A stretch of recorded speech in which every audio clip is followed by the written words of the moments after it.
Good afternoon. Welcome to the Interested Applicant webinar for the new Transit-Oriented Development Loan Program offered through the Cuyahoga County Department of Development. My name is Annie Pease, and I will serve as your moderator throughout today's webinar. In my role as Senior Advisor on Transportation and Mobility, I've had the honor of working with different county departments on initiatives that align with County Executive Vernane's vision for transportation and mobility. The Transit-Oriented Development Loan Program is the result of a cross-departmental collaboration between development, housing, sustainability, and the Cuyahoga County Planning Commission. It aligns with the county's organizational alignment around an integrated approach to development and sustainability, especially of the built environment. On today's webinar,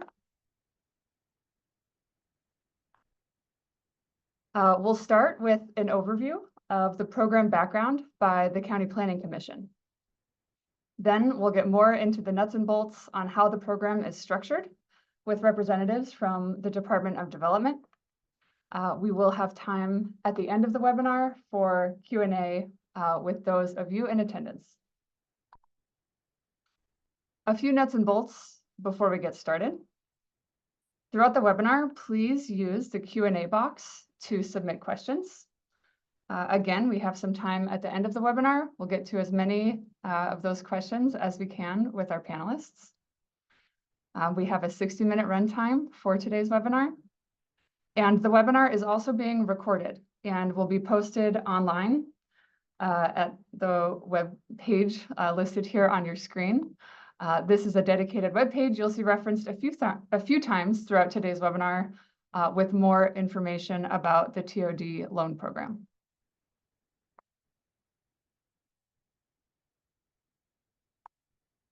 I'm excited to present today's speakers. We are joined by Vaughn Johnson, who is the Deputy Director of Cuyahoga County's Department of Development. We're also joined by Patrick Hewitt, who is a Planning Manager with the Cuyahoga County Planning Commission. As I mentioned before, we'll start with some background on how we got here and provide some context, more broadly speaking, on trends throughout Cuyahoga County that Patrick will provide. And then we'll turn it over to the Department of Development. With that, thank you all again for your interest and for joining today. I will turn it over to Patrick. Thank you, Annie, and thank you everybody for joining today as we go over the background for the TOD program and as we head into the TOD loan program. Again, my name is Patrick Hewitt. I am a planning manager with the Cuyahoga County Planning Commission, and I'll kick us off with some of that background. Next slide, Annie. For those of you that do not know, the County Planning Commission is an independent public agency in the County Administration Building. Our vision is to inspire all of our communities to thrive, and our mission is to advance Cuyahoga County's social, economic, and environmental health through equitable community planning. We tend to do this through planning studies both for individual communities and across the county as a whole. Next slide, Annie. One of the ways that we have been working to affect change has been in the area of transit-oriented development. And we wanted to start this webinar with a definition of how we think about transit-oriented development and how we have been thinking about that with our partner entities. The definition in front of you comes from the Federal Transit Administration. TOD, or transit-oriented development, includes a mix of commercial, residential, office, and entertainment centered around or located near a transit station. Dense, walkable, mixed-use development near transit attracts people and adds to vibrant, connected communities. Next slide. What does that mean? Well, we have some really good examples here in Cuyahoga County. This one is Intro at the corner of West 25th and Lorraine. And this is an example of a transit-oriented development that is built right here and showcases many of the core elements of what we think about when we think about TOD. First, this building has proximity to transit. In this case, it's next to both a rapid station as well as a variety of bus routes that run on both Lorraine and West 25th. It has a mix of uses that include retail, office, housing, and rooftop amenity spaces. It's higher density, multiple stories, as you can see. It's close to the street, meaning that it is walkable. People can access that space easily on on foot or by bike or bus. And it has limited parking and parking that's located in the right spot. In this case, parking is available beneath this building. Next slide. There are some other examples of TOD that we wanted to point out as well. These four are other built examples of transit-oriented development in Cuyahoga County, and they provide a good insight into the differences that you can imagine in both use as well as design and size of different developments. Centric in Cleveland and Harbor 44 in Cleveland are both examples of mixed-use developments. Centric with housing and retail on the first floor, and Harbor 44 with office on the second floor and retail on the first. And then some suburban examples. Van Aken District and Shaker Heights, a primary example of transit-oriented development at the end of the blue line that includes office, retail, as well as housing. And Top of the Hill in Cleveland Heights that also includes a variety of uses. As you look at this, you can see the different designs, uses, and densities that are relevant to thinking about transit-oriented development in different neighborhoods, on different corridors, and in different communities. Next slide, Annie.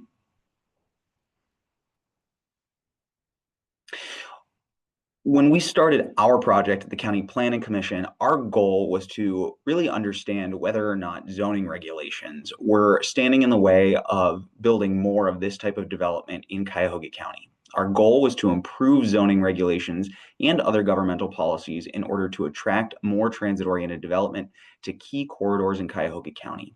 And we undertook this effort with partners including the Department of Development, the City of Cleveland, RTA, Shaker Heights, Fairview Park, and Cleveland Heights, among many other communities and entities. Next slide, please.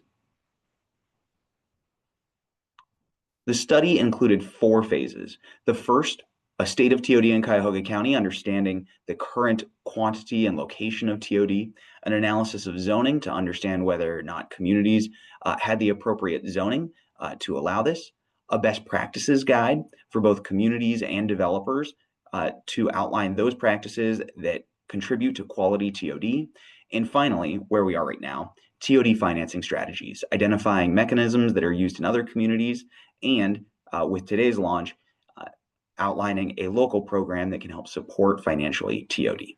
Next slide. In terms of the zoning, one of the questions that we had was what is really critical to creating that strong sense of transit-oriented development? The image showcased here outlines 5 of those elements that we found to be incredibly critical and that are defined by local zoning. Communities that allow a mix of uses, that allow buildings that are close to the street, that allow buildings that are multiple stories, that can cover most of the lot, and that have parking regulations that are low and that allow parking in the right spot. Next slide. We asked that question of the zoning codes of multiple communities, 26 communities along 22 transit corridors, to say whether or not communities would, at the time in 2022, allow TOD to be developed. The map on this slide showcases in dark green all of those areas that under previous zoning or under current zoning would allow TOD, whereas the lighter greens, yellows, and grays are areas that are less supportive of TOD. Just 5.5% of land along our most frequent transit corridors was at the time zoned in a manner that would support TOD. Next slide. Similarly, we understood in terms of land cover for our most frequent transit corridors that much of the land along those transit corridors was used for paving and parking rather than for buildings. In fact, more space, 25%, was used for parking rather than just 17% of space for buildings, providing quite a bit of opportunity to think about future redevelopment along those corridors. Next slide. If that's some of the background, we also wanted, before we moved into solutions, to understand the effectiveness of various transit-oriented development solutions to developers. Our office completed a transit-oriented development developers survey and asked which of the solutions listed here would be the most effective. Understanding the issues that we presented, the #1 most effective solution from the development professional community was to improve the transparency and predictability in the entitlements process. And the second most effective solution was to create a county financial incentive program specifically geared towards TOD. There are a variety of other solutions that were listed here, which we continue to work on, but we wanted to highlight today how we've, as various governmental partners, been working to affect these TOD solutions. Next slide. The County Planning Commission has produced a variety of publications. The four shown here are the main publications, and critically, the third and fourth publication, the best practices for TOD zoning and the model TOD zoning overlay, are both documents that we've provided to communities and to developers. They are available on our website to outline how communities can affect change in this area. And specifically, the fourth one, the model TOD zoning overlay, is a document that can assist communities in updating their local regulations to set the stage for the development that we're looking for. Next slide.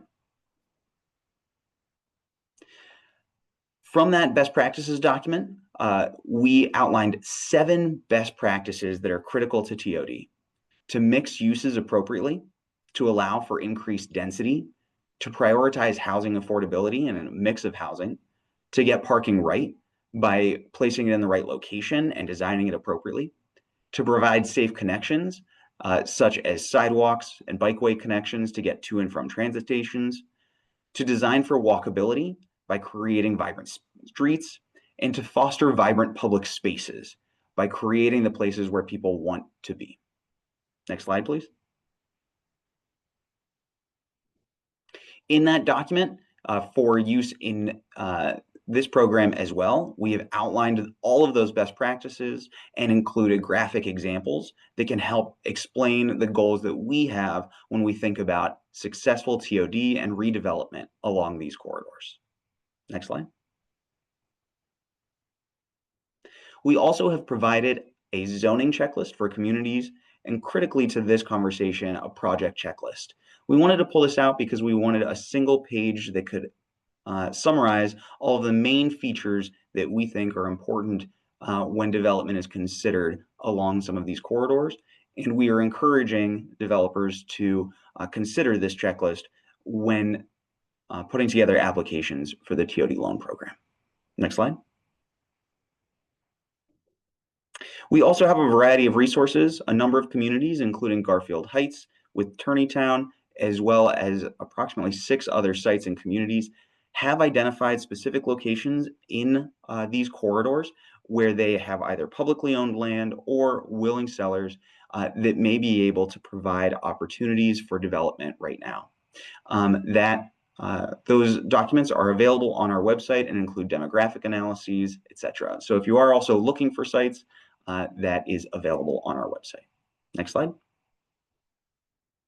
We also, in addition to the TOD loan program, just want to pull out some of the momentum on the governmental side. As mentioned, the TOD zoning overlay and associated other documents recognized that zoning was a critical impediment to TOD, and we've been working with communities to help update zoning, and communities have been undertaking this on their own as well. At this time, the city of Cleveland has added their TDM strategy to adjust parking requirements to be more holistic in transportation requirements as part of their zoning and development approval process. Recently, the city of South Euclid and North Olmsted passed transit-oriented development or supportive TOD overlays along major corridors and at major development sites. Underway include zoning in Fairview Park, East Cleveland, Garfield Heights, Lakewood, and Shaker Heights, among others, that are all aimed at supporting this type of development. Next slide. So what is happening in terms of the actual development since we started this project?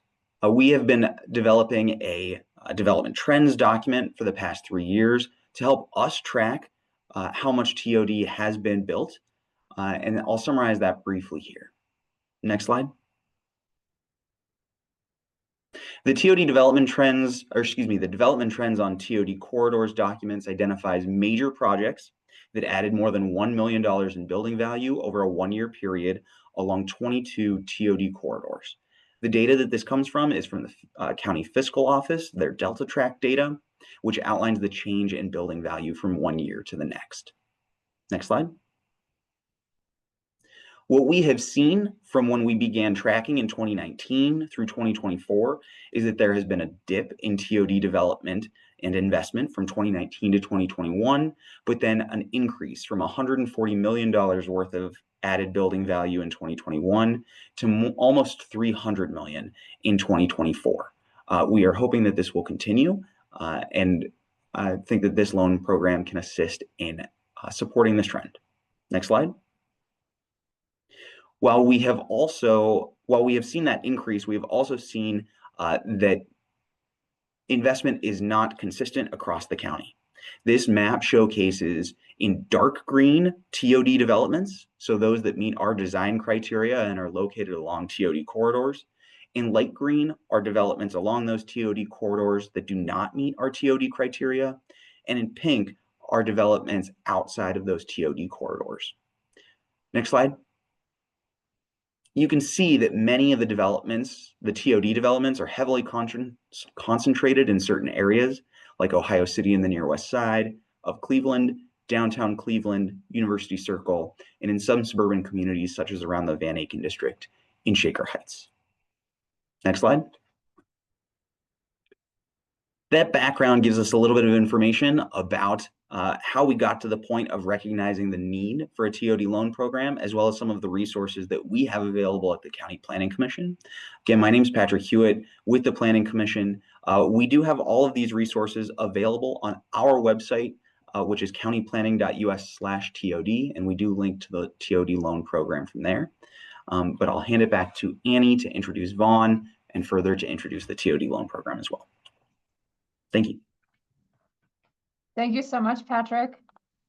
Up next to take us into more nuts and bolts about the new TOD loan program, we have Vaughn Johnson, who is the Deputy Director of Economic Development.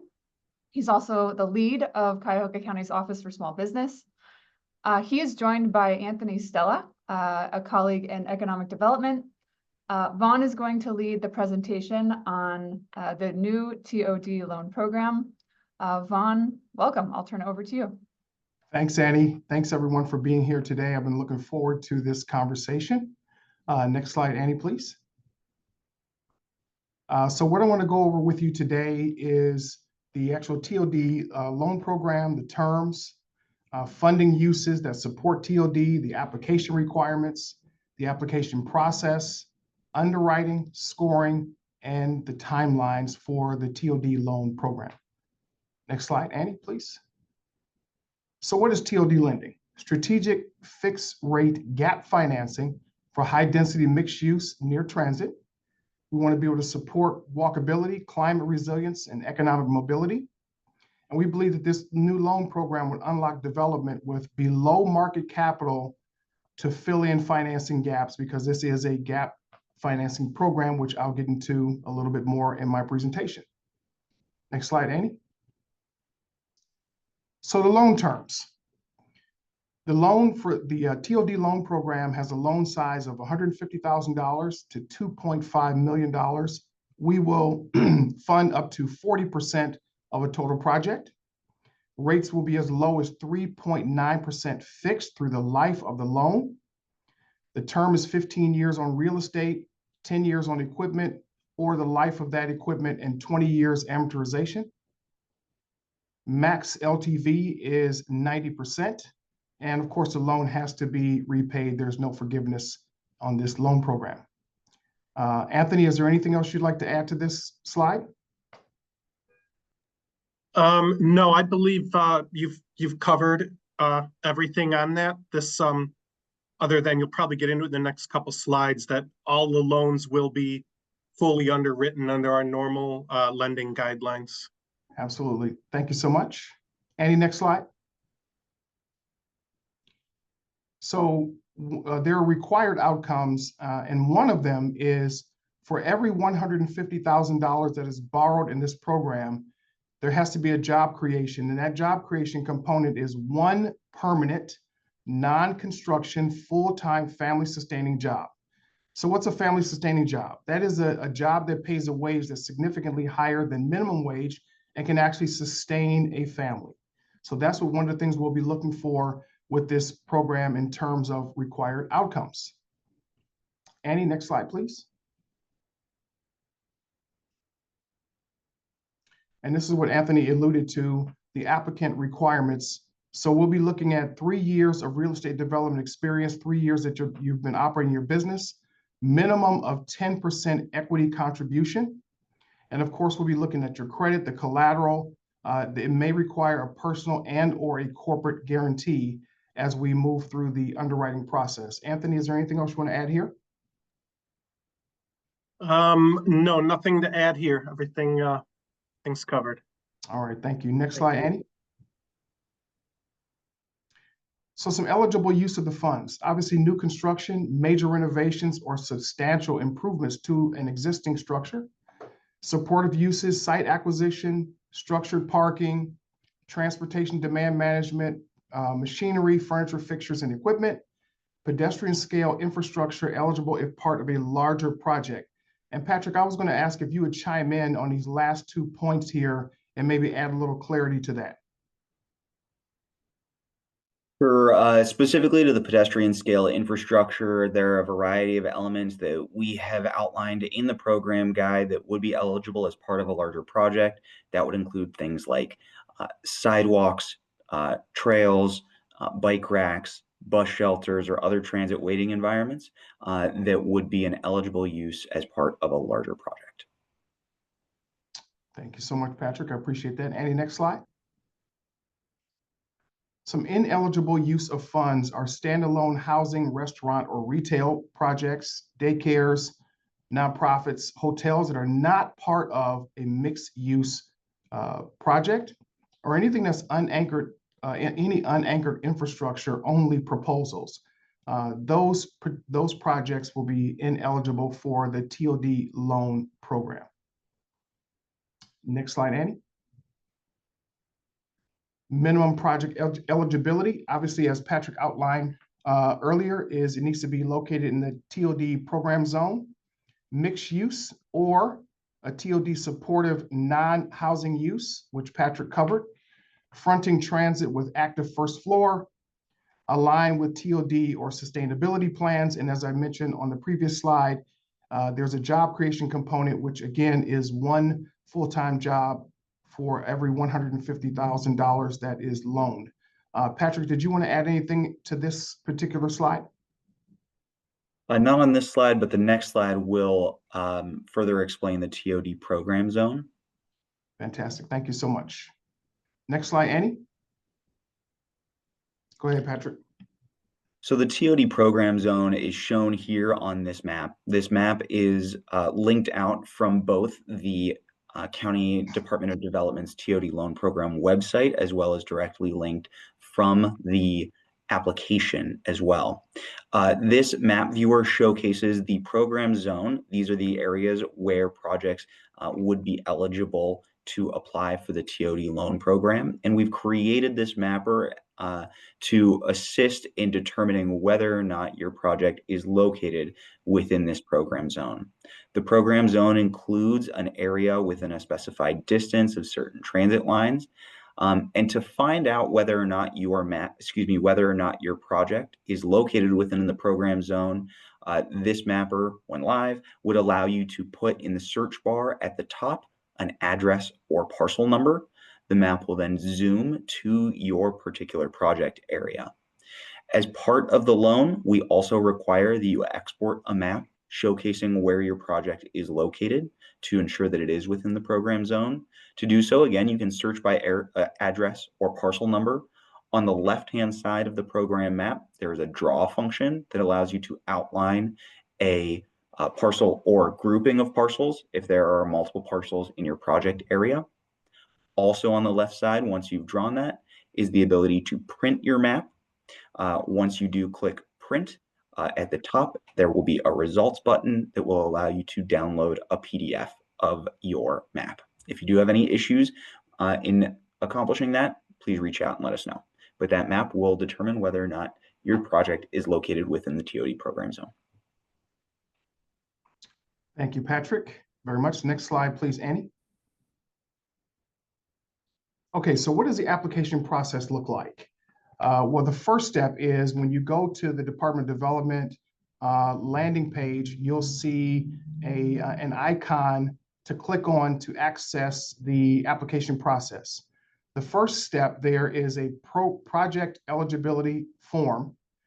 And once you populate that form and complete that form, depending on how you answer, you will then be automatically directed to the preliminary project information form if your project meets minimum eligibility standards.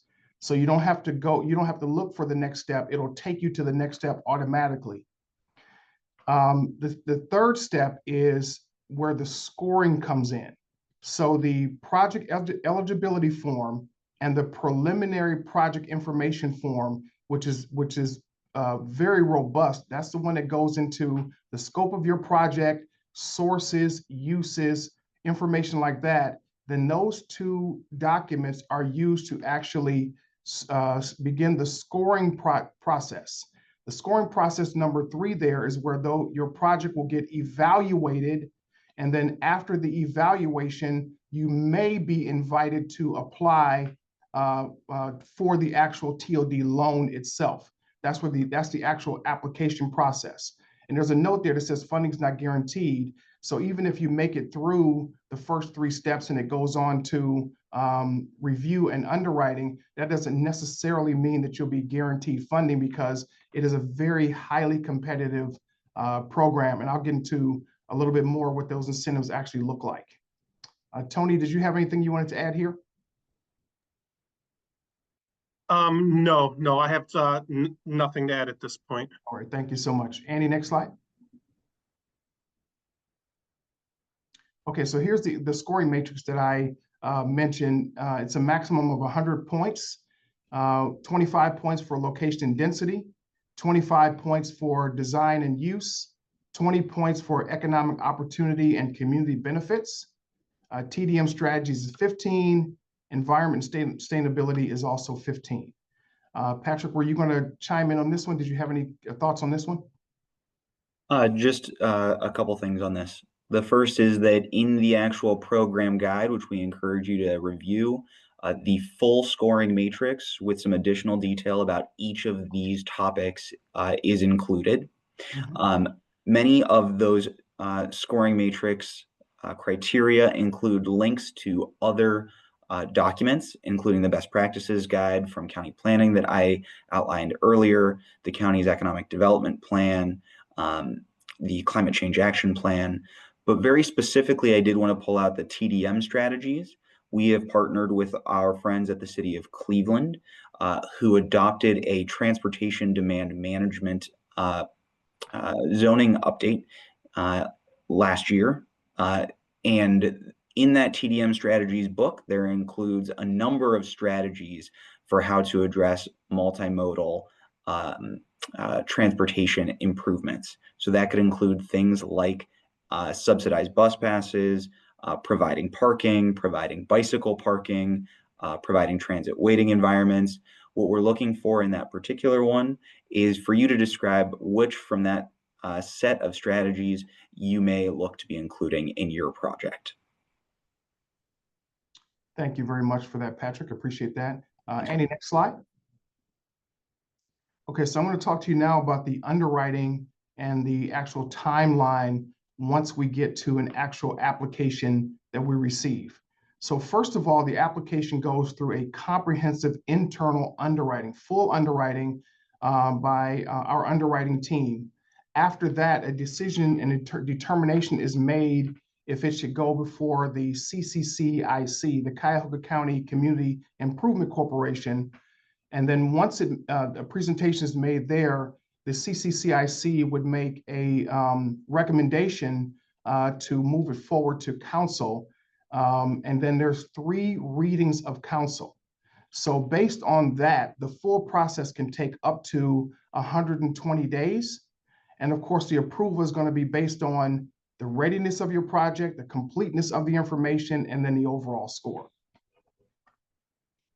Next slide, Annie.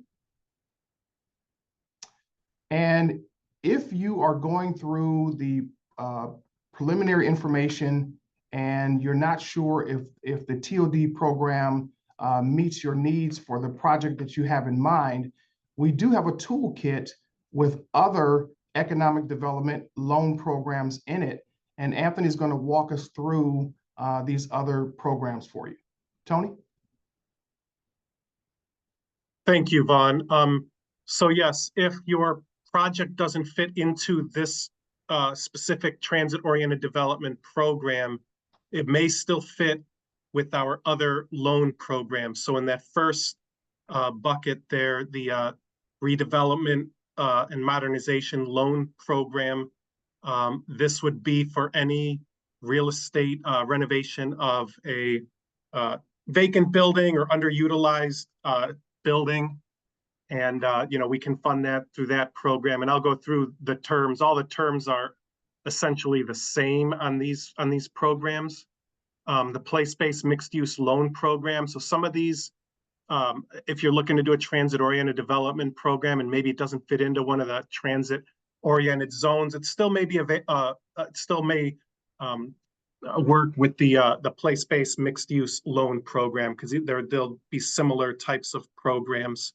And then in our business growth and attraction lending, these are the traditional sort of business retention, expansion, and attraction programs. So this would be for either new businesses, any existing businesses which will be expanding and adding jobs, or any type of attraction of a new company to the region.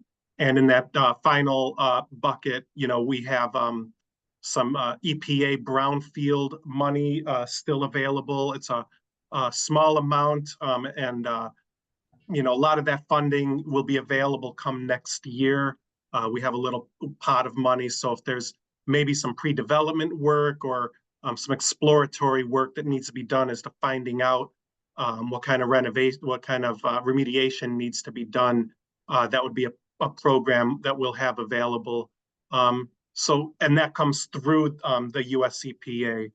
All of the funds that are run through the county, so everything outside of US EPA, has the similar terms that Vaughn was discussing earlier on the transit-oriented development, except that the interest rate is at 5.5%, and maximum loan amount would be $2 million. And it's a smaller amount of lending available per new job. It doesn't go up to the 150,000.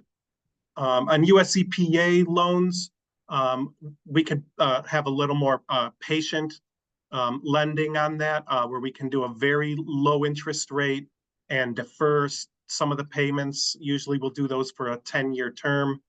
We have a little more flexibility because that's federal money that we're managing. It's not, out of our direct program. So just because maybe you aren't eligible for the transit-oriented development, or you think maybe it won't work in the timeline you need, just remember we still have our regular lending toolkit, just with some slightly different interest rate and a little smaller loan amount. Instead of 2.5, we can go up to $2 million. All right, thank you, Tony. And Thank you, Vaughn.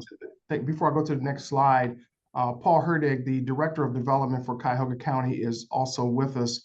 Paul, I wanted to kind of see if you had any thoughts or comments to any of the information on the TOD loan program, what's been presented to this point. Thank you, Vaughn. Good to see everybody here. I think Vaughn and Anthony have done a great job of laying out our lending program. Look forward to working with them to evaluate the eligible applications as they come in. Okay, thank you, Paul. Andy, next slide. Okay, so there's the contact information. There's one other thing I'll mention down at the bottom there, that partner lender and technical assistance introductions. Through our Office of Small Business, we work with a variety of technical assistance, capital, and resource partners on the technical assistance side, as well as on the lending side. And so if there's a smaller project that doesn't fit either the county's programs or the TOD program, we do have other partners that we work with on smaller projects as well. And we can assist you with that also. And with that, I will turn it back over to Annie. Thank you so much. All right, thank you to Paul and Anthony and Vaughn for the overview from development. I wanted to call out, and I saw in one of the questions it was referenced that you will find a lot of detail about the program on our website, cuyahogacounty.gov/development/TOD program. Very important starter document is the program guide, which you will find on that website. That lists a lot of detail. An important piece is that we have announced our first round of reviews for submissions will take place at the end of September 29th. Following September 29th, additional submissions will be accepted on a rolling basis. So if you aren't ready to submit right away, please don't let that date sound like a deadline. It's just an initial review based on the announcement of the program. With that, I would like to invite all of our panelists back onto video. And at this point, we will take questions from the audience. We have the Q&A box available for you to submit your questions through. So please utilize that. And I will be moderating the question and answer, directing questions towards our various panelists. Panelists, please feel free to jump in at different times for these questions. In addition to Director Paul Herdig, who jumped on during Vaughn Johnson's presentation. We're also joined in the Q&A session by Mary Serby, who is the Director of the County Planning Commission. So thank you, Mary, for joining as well. First question, this is from Laura. If a nonprofit moves into office space within a larger mixed-use development project, can those jobs be included in the calculation of the possible loan amount? And I would like to direct this to Vaughn. So if a nonprofit moves into a space and they have jobs? Yep, if a nonprofit moves into office space and the office space is within a larger mixed-use development project, can those jobs be included in the calculation? They normally are, and I see Anthony shaking your head. Did you have something you want to add on that, Anthony? No, I would agree that we would count those jobs, as jobs on the site. I guess we'd have to know whether those were maybe new to the county or existing jobs. If they're new jobs, we can count them. Or if they're going to be expanding, we can count those additional jobs. Thank you. Thank you, Tony. Thank you. Okay, we spoke just briefly at the end of the webinar. We mentioned the initial date for reviews of submissions. There's another question. Can you speak to how well a project will need to score to be seriously considered for funding? Vaughn, if you want to start with that, and then Anthony and Patrick, if there's additional detail you how well a project needs to score. That's well, the program is designed so that the highest scores will be potentially invited to apply. So I can't really say how high that is because we haven't really started scoring the projects yet. So I don't want to say a number, and then there's others that are significantly higher than that, or that number tends to be a benchmark. Patrick, Anthony, or Paul, do you have some additional thoughts on that? Vaughn, I kind of agree with your assessment. Until we really begin reviewing all of these, we won't really know what the scores are going to look like.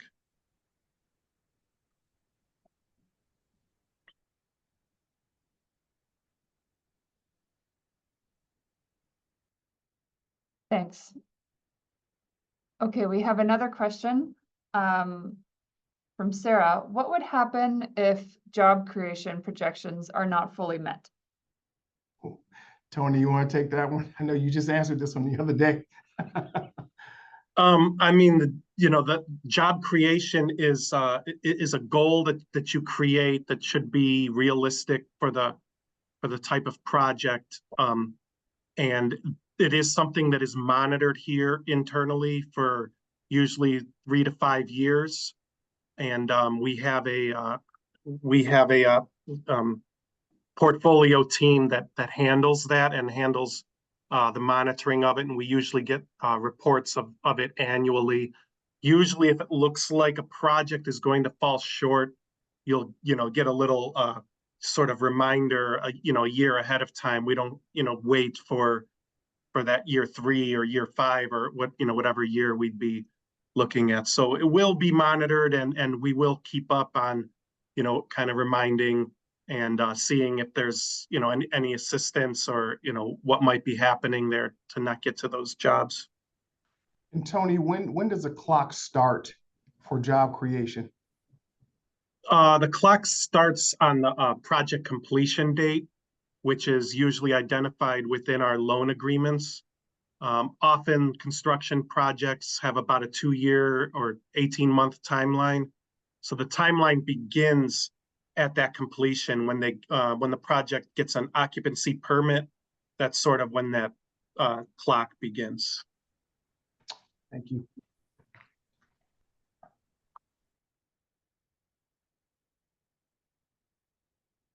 We have another question from Paul Fitzsimmons for project scoring. What is meant by environment and sustainability for 15 points? What is covered under TDM strategies? I'm going to point this one, Patrick, if you want to kick this one off, and then Vaughn and Anthony, feel free to jump in too. Sure thing. For environment and sustainability in the program guide, there are 3 criteria that we list.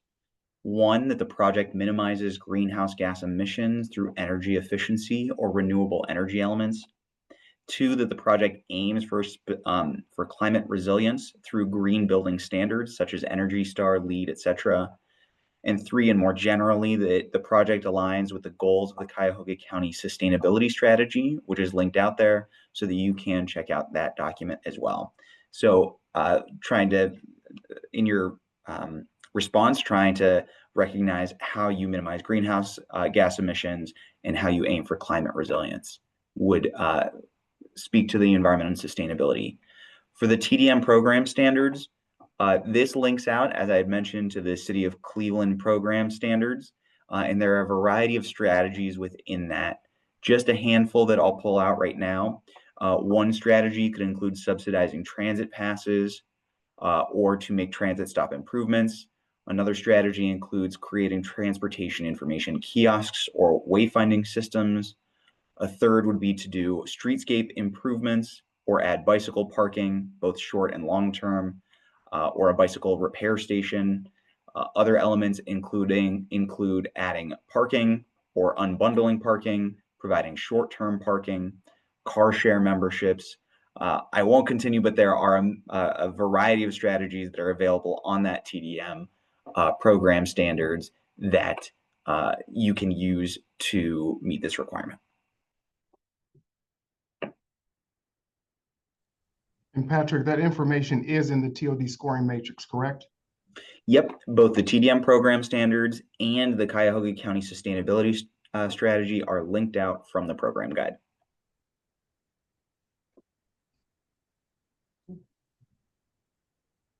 That's great.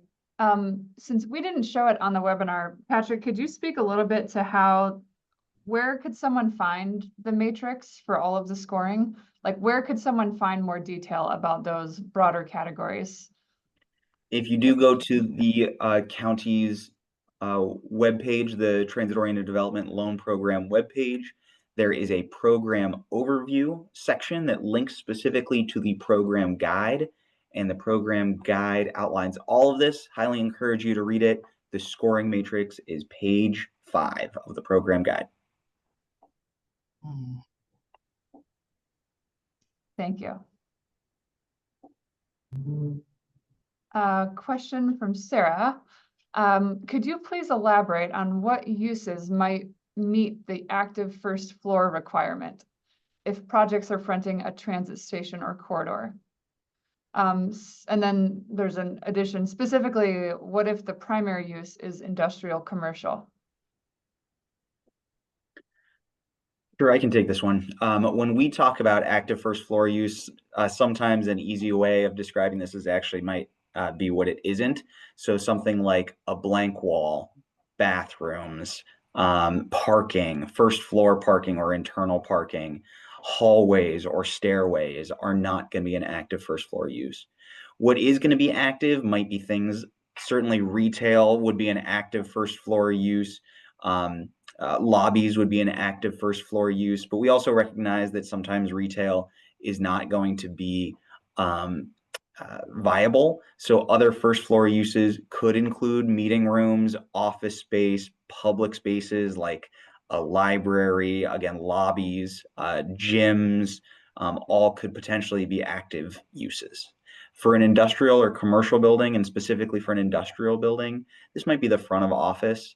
TOD doesn't often think about industry as a use associated with TOD, but we do.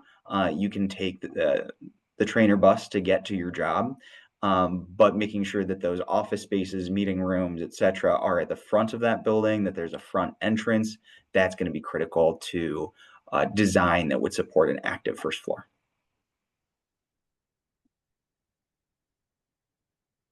Great. And there's a question in the Q&A box from John. And John, if you could clarify your question, that would be really helpful. Maybe if you just type that in again. All right. And then to the panelists, if someone wanted to, what would be the first step? So if someone is on the webinar today, they're learning about the program for the first time, what should they do next? They're interested, they want to learn more. What should they do next? Yeah, I'll take that one. We do this all the time. If you're not ready to start with the project eligibility form or anything like that, the best thing to do is just to reach out to us and let's have a conversation. Let's just talk about your project and see what it is and see where it is and get a better feel for what it is. And then after that, you can make a determination if you want to go forward with the other steps required up to application. But in the majority of the deals that we do, all the deals that we do, there's usually a conversation in there. So I would say if you're not sure, let's talk about it for a few minutes and then take it from there. Anthony or Paul, do you have any additional thoughts to that? No, I had nothing to add to that. Yes, and I would simply add, the Department of Development has other resources available for small business owners. So we welcome the conversation. And if it turns out you're not quite ready to present a fully worked out proposal for transit-oriented development to access our loan funds, we may be able to connect you with other resources to help you move farther along that path to become more ready to apply for the program. Thanks, Paul.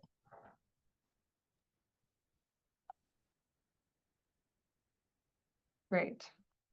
Looks like we have another comment in the question and answer box. So we'll give attendees just a couple more minutes to ask any questions. Again, we really appreciate everyone's interest in the program and do hope that you engage with the web resources available to learn more. It is a new offering within the economic development, the broader toolkit. So it's new. But please, in that spirit, please don't hesitate to reach out to ask questions, share information about your projects, what you're thinking. We really look forward to, the whole team looks forward to engaging with you. Before we log off, I'd like to ask the panelists, are there any closing remarks you'd like to share? Yeah, I have one. I'm excited to see where this program is going, where we started. many months ago. I'm excited the fact that we already have some emails already for some potential projects that we're going to take a look at also. And I'm looking forward to seeing some of these projects come to fruition down the road. So with me, it's excitement, excitement, and excitement. I'll just add couldn't agree more. Thank you to everybody in this group who I think it's really great to see the cross-department and agency collaboration. The only item that I will also add to that is if you do have any other follow-up questions and would like to email them, feel free to do so. There's also a frequently asked questions section on the TOD loan program page. As we get questions, we've been trying to add them to that frequently asked question section, so you can check back there as well. Thank you, Patrick. Tony, any last remarks, closing remarks? No, I just want to echo that I'm also excited to see what projects are coming in, and look forward to reviewing them and advancing transit-oriented development. Mm-hmm. Great. Director Hurdig, final word. Again, we invite and encourage potential borrowers to contact our office. And again, as we've said, as our staff has said during this webinar, we have a number of loan programs available. So if it turns out that this transit-oriented development is not the right product for you, our staff will be very happy to discuss with you which product is right. I also want to encourage borrowers to recognize that you do not need to rush. This is not a rush to get into the Hopper program. This is a program where we want to work with people till your project is ready. And when your project is ready, that will allow us to move forward on it expeditiously. Thank you, Paul. Great.